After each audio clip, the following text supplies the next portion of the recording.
সবার জীবনেই মায়ের পরে যদি একটা শাসনের জায়গা বলে কিছু হয়ে থাকে, তাহলে সেটা হচ্ছে মাসিমণি। মানে মায়ের মতন যদি কেউ হয়ে থাকে, কারণ মায়ের পরে শাসনের জায়গা তো বাবা বা আরও অনেকে হতে পারে, কিন্তু মাসিমণি হচ্ছে একটা আলাদাই অনুভূতি।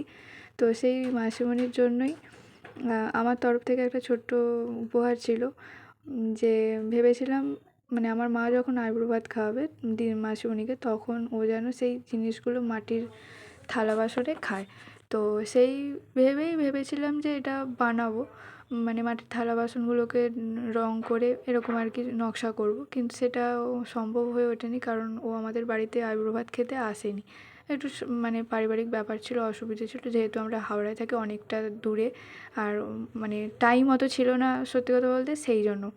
তো তার জন্য প্ল্যানটা চেঞ্জ করে আমি ভেবেছিলাম যে ও যেদিন লাস্ট মানে বাড়িতে আইবুড়ো ভাত খাবে ওর মায়ের কাছে, মানে ছোটো দিদুর কাছে, তো সেই দিন যেন মানে আমার এই বানানো জিনিসগুলোতে ও ওর আইবুড়ো ভাতটা খায়। তো সেই কথা ভেবেই এই জিনিসগুলো বানাতে বসেছিলাম। তো অনেক দিন আগে ভিডিওটা শ্যুট করেছিলাম, কিন্তু ভয়েস ওভার দিয়ে উঠতে পারিনি, কারণ আমি প্রচুর ব্যস্ত, তাই না?